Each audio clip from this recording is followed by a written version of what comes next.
Hello, my friends. Welcome to my new lesson number 33, part 2, जिसमें आज हम बात करेंगे uses of past perfect continuous tense के बारे में।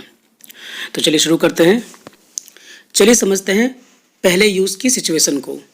कोई काम पास्ट में लंबे समय से जारी था और जब वो काम होना रुक गया या बंद हो गया तब दूसरा काम हुआ या किया गया।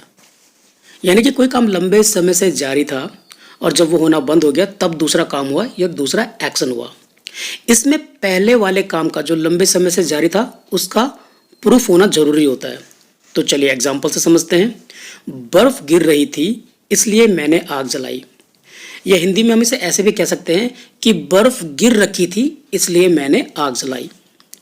अब देखिए, बर्फ काफी लंबे समय से गिर रही थी और जैसे वो गिरना बंद हुआ, अब लंबे समय 1 घंटे भी हो सकता है, 5 घंटे भी हो सकता है या सुबह से हो सकता है, और जैसे ही बर्फ गिरना बंद हुई तब उसने आग जलाई। ठीक है, क्योंकि बर्फ के गिरते समय तो कोई आग जला नहीं सकता। जब बर्फ गिरना बंद होगी तभी बाहर आग जलेगी ताकि सर्दी से बचने के लिए, क्योंकि ठंड बढ़ गई होगी इसलिए उसने आग जलाई। बर्फ गिर रही थी इसलिए मैंने आग जलाई। और इस बात का सबूत क्या होगा? बर्फ पूरी ग्राउंड में फैली हुई होगी, मतलब ग्राउंड पूरा बर्फ से ढका हुआ होगा। तो प्रूफ ये है कि इसका मतलब काफी देर से बर्फ गिर रही होगी, इसलिए तो पूरी जमीन बर्फ से ढकी है। तो ये हो गया प्रूफ। तो इस इंग्लिश में कहेंगे it had been snowing so I lit a fire. ऐसे ही दूसरा एग्जाम्पल देखते हैं। मार्था रो रही थी इसलिए मैंने उसे चॉकलेट दी। यानी कि मार्था 10-15 मिनट पहले से इतनी देर तक रो रही होगी। ठीक है, और जब उसने रोना बंद कर दिया तब हमने उसे एक चॉकलेट दी। तो प्रूफ क्या है कि वो रो रही थी? उसकी आंखें या तो गीली होंगी या लाल होंगी या उसका चेहरा मुरझाया होगा। जैसे छोटे बच्चों का रोने के बाद मुरझाया हुआ चेहरा नहीं होता, तो ये हो गया उसका प्रूफ। तो इस आधार पे हम कह रहे हैं कि Martha had been crying so I gave her a chocolate. चलिए एक और एग्जाम्पल देख लेते हैं। वो अपने एग्जाम के बारे में श्योर थी क्योंकि उसने पागलों की तरह पढ़ाई कर रखी थी। यानी कि एग्जाम से पहले उसने काफ़ी हार्ड वर्क किया था, बहुत ज़्यादा पढ़ाई कर रखी थी, इसलिए वो श्योर थी एग्जाम के बारे में कि वो एग्जाम निकाल लेगी। तो इस इंग्लिश में कहेंगे she was very sure about the exam because she had been studying like a crazy. मतलब उसने इतनी पढ़ाई कर रखी थी कि एग्जाम के टाइम पे वो पूरी श्योर थे कि उसने एग्जाम पास कर देना है या एग्जाम निकाल देना है। इसमें एक बात जानने वाली और भी है दोस्तों कि इस तरह के सेंटेंसों में फॉर और सीन्स का यूज़ नहीं होता। यानी कि हम ऐसा नहीं लिखेंगे she had been crying for 30 minutes या 2 आवर्स या it had been snowing for 5 hours या सिंस मॉर्निंग। ये सिंस और फॉर यहाँ पे यूज़ नहीं होता है। तो आप समझ जाना कि ये एक्शन काफ़ी लंबे समय से जारी था और जब ये बंद हुआ तब दूसरा एक्शन हुआ। ठीक है दोस्तों? तो दोस्तों अब समझते हैं इसका दूसरा यूज़ यानी दूसरी सिचुएशन। पास्ट में कोई काम कुछ समय से जारी था, कितने में दूसरा ऐसा काम हुआ जिसने पहले वाले काम को थोड़ा सा डिस्टर्ब कर दिया। जैसे कि एक एग्जांपल देखते हैं। मैं 20 मिनट से डिनर बना रहा था जब मेरे फ़ोन की घंटी बजी। तो देखो, पास्ट में जारी काम क्या था? मतलब 20 मिनट से वो डिनर बना रहा था और जैसी फ़ोन की घंटी बजी तो यानी कि पहले वाले काम में थोड़ा सा डिस्टर्बेंस हुआ होगा। ठीक है ना, जैसे हम खाना बनाते रहते हैं काफ़ी 15 मिनट से या 20 मिनट से, अचानक फ़ोन बजता तो हम थोड़ा डिस्टर्ब होते हैं ना। ठीक है, तो वो सिचुएशन है ये। तो I had been cooking dinner for 20 minutes when my phone ring. यानी फ़ोन ने उसका ध्यान खाना बनाने से थोड़ा डिस्टर्ब कर दिया। ठीक है, दूसरा एग्जाम्पल देखते हैं। मैं 10 मिनट से लाइन में वेट कर रहा था जब मेरी बारी आई। अब देखो, वो लाइन में 10 मिनट से वेट कर रहा था, जैसे उसकी बारी आई तो उसका वेट करने वाला काम खत्म हो गया।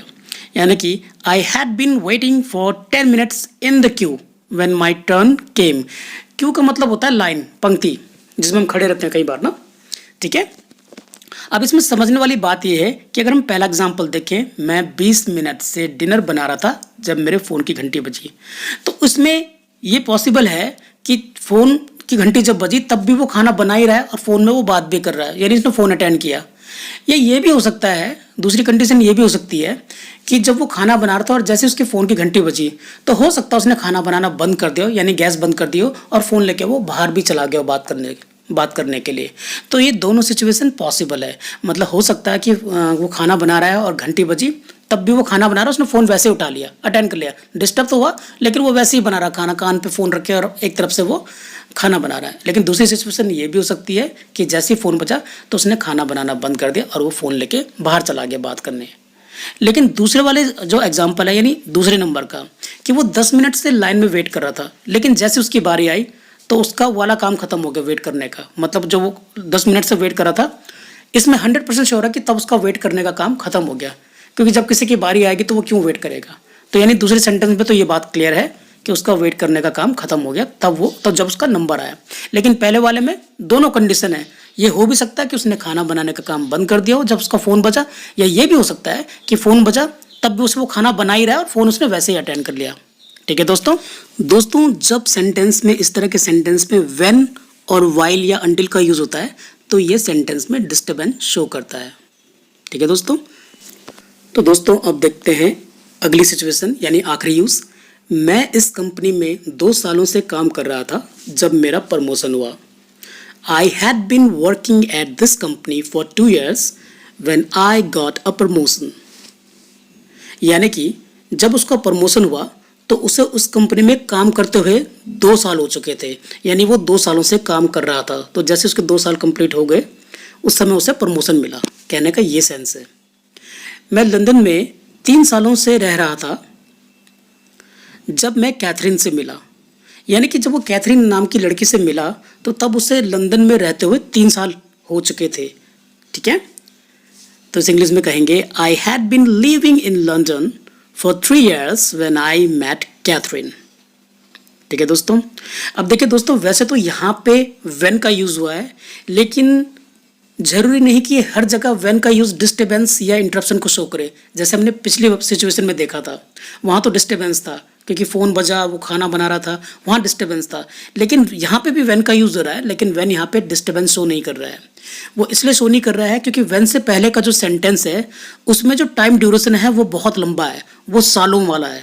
ठीक है, यानी कि पहले वाले में 2 सालों से वो काम कर रहा था या दूसरे वाले में वो 3 साल से लंदन में रह रहा था, तो ये काफ़ी लंबी टाइम ड्यूरेशन है। तो इस वाले केस में डिस्टर्बेंस नहीं होता, ये सिर्फ एक जानकारी देने के लिए होता है कि जब मैं इस कंपनी में 2 साल से काम कर रहा था तब मेरा प्रमोशन हुआ, या जब मैं लंदन में 3 साल से रह रहा था तब मैं कैथरीन से मिला। ये सिर्फ एक इन्फॉर्मेशन देने के लिए है। ठीक है, तो ये था इसका आखिरी यूज़। तो उम्मीद करता हूँ दोस्तों आपको ये वीडियो पसंद आया होगा। पसंद आया तो वीडियो को लाइक कीजिए, चैनल को सब्सक्राइब कीजिए और वीडियो को दोस्तों में शेयर कीजिए। My dear friends and my students, although I am an ordinary teacher, but if you consider this video to be useful for you, you can pay me a little amount as a help through my Google Pay QR code, because it motivates me a lot to create more such videos. Thanks for watching. Bye for now.